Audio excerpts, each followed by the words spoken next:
भिन्नों का मौसा और लौसा। ठीक है, तो साधारण भिन्न तो हम पढ़ चुके हैं, भिन्न का जोड़ घटाव गुना भागा ये सब जितना भी है। अब समझना है भिन्न का मौसा और लौसा के बारे में। ठीक है, इसको हम बाद में बनाएंगे। ठीक है, पहले कुछ चीज़ों को नोट कर लो, याद रखना है भिन्न का मौसा बराबर क्या होता है। ठीक है, तो भिन्न का जो मौसा बराबर होता है याद रखना है अंश का मौसा बटे हर का लौसा। कहने का अर्थ क्या है, अगर कोई भी भिन्न दिया हुआ है इस तरह से, ठीक है, अगर इन दोनों संख्याओं का दे मौसा ज्ञात करें, क्या ज्ञात करें, मौसा ज्ञात करें, तो याद रखना है ऊपर वाले का मौसा है ना, तो ऊपर वाले का मौसा यानी 4 और 6 का क्या ज्ञात कर लेना है, मौसा ज्ञात करना। अब मौसा जो है चाहे गुणनखंड विधि हो चाहे भाग विधि हो, है ना, निकाल सकते हैं।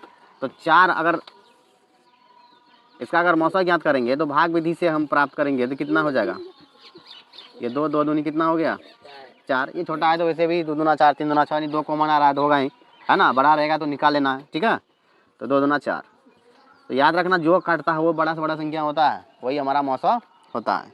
ठीक है, तो इसका मौसा कितना आ गया, 4 और 6 का मौसा कितना आ गया, 2 आ गया। अब बात क्या रहा, हर का लौसा, तो हर में जो भी संख्या दिया हुआ है, हर में जो भी संख्या दिया हुआ है उसका क्या ज्ञात कर लेना है, मौसा ज्ञात कर लेना है। ठीक है, 5 से लग रहा है ना, तो ये 5 और 10 का कितना होता है, 10 होता है। ठीक है, अब ये जो दो संख्या दिया हुआ 4/5 और 6/10, इसका जो है मौसा क्या होगा। ठीक है, तो याद रखना है अंश का मौसा बटे हर का लौसा। तो अंश का मौसा हमें कितना प्राप्त हुआ है, अंश का मौसा हमें 2 प्राप्त हुआ है, हर कितना प्राप्त हुआ है 10 प्राप्त हुआ है। ये कट रहा है तो आसानी से इसको काट देंगे, तो ये कितना हो गया 1/5, कितना हो गया 1/5, यही इसका क्या हो गया आंसर हो गया, मौसा निकल गया। यहाँ तक किसी कोई दिक्कत नहीं। मौसा कहेगा तो ऊपर वाले का मौसा नीचे वाले का लौसा निकाल करके लिख देना है बटे के रूप में। किस रूप में, बटे के रूप में। ठीक है, अब जैसे 2 पद रहे 3 पद रहे 4 पद रहे उससे कोई फर्क नहीं पड़ता है। ठीक है, तो ऊपर वाले जितना भी हैं, ऊपर वाले जितना भी हैं मौसा ज्ञात कर रहे हैं, तो मौसा सबका निकाल लेंगे। मौसा निकालने के लिए क्या करते हैं, छोटा संख्या से बड़ा में भाग देते हैं। ठीक है, जितना मौसा हुआ फिर उस मौसा से अगला संख्या में भाग देते हैं।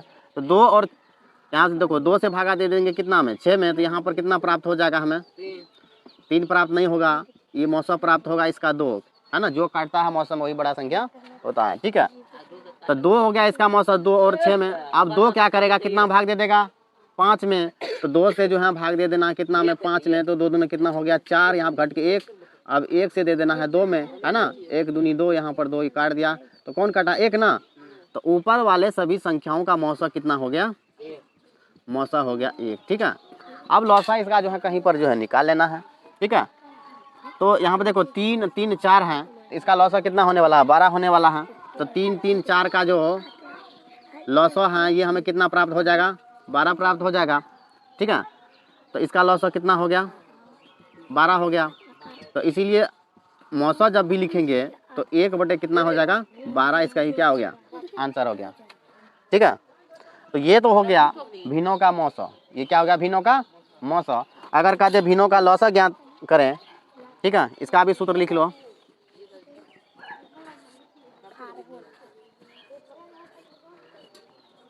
तो भिन्नों का लौसा यानी लघुत्तम समावर्तक अगर मांग दे तो क्या करना है, अंशों का लिख दो क्योंकि ढेर सारे हो सकता है ना। अंशों का लौसा बटे हरों का मौसा। याद रखना आसान है, जो कहेगा ऊपर वाला का वो कर देना है। ठीक है, मौसा कहेगा तो ऊपर वाले का मौसा नीचे वाले का लौसा, लौसा कहेगा तो ऊपर वाले का लौसा नीचे वाले का मौसा ज्ञात कर देना है। ठीक है, आप जैसे 1-2 उदाहरण लेते जैसे कि 3/5 है, 6/2 है, इस तरह से कोई संख्या है कि नहीं, इसका कह दे लौसा ज्ञात करें, इसका क्या कह दे भिन्नों का लौसा ज्ञात करें। तो ध्यान से देखने के बाद यहाँ पर देखो 3 5 6 का लौसा कितना होने वाला है 30 हो जाएगा, 30 हो जाएगा, इस बीच में कोई कटने वाला नहीं है, 30 हो जाएगा। और 5 2 और 3 का मौसा कितना होने वाला है 1 होने वाला है। देखो एक सम विषम है कि नहीं। यहाँ पर देखो इसका 2 है तो ये इसका मौसा कितना हो जाएगा, 1 हो जाएगा। ठीक है, तो इस प्रकार से भिन्नों का लॉसो आसानी से ज्ञात कर सकते हैं। यहाँ तक किसी कोई दिक्कत नहीं ना। तो 5, 2, 3 का मौसा ज्ञात कर लेना। और मौसा जो है कैसे ज्ञात करना पता है कि नहीं। छोटा संख्या से कहीं भी रहे उसे कोई दिक्कत नहीं है, यहीं पर है क्यों नहीं। तो छोटा से बड़ा में दे देना, जो मौसा होगा अगला संख्या में दे देना है। बात समझ में आया कि नहीं। तो क्या समझ में आया, भिन्न का मौसा अगर निकालना है तो अंश का मौसा बटे हर का लौसो। अगर लौसो प्राप्त करना है तो अंश का लौसो बटे हर का मौसा ज्ञात कर लेना है। ठीक है, यहाँ तक किसी कोई दिक्कत नहीं ना। अब इस पर 1-2 उदाहरण देते हैं, इसको बनाओ। ठीक है, और दोनों चीज़ बनाना है तुम लोगों को। जैसे 5/4 है, 6/3 है। चलो जल्दी जल्दी बना के दिखा तो। ठीक है, इसका दोनों चीज़ ज्ञात करना है, भिन्न का मौसा भी निकालना है और लौसो भी प्राप्त करना है। ठीक है, जल्दी से निकालो तो। यहाँ तक समझ में आ गया ना। ठीक है, निकालो।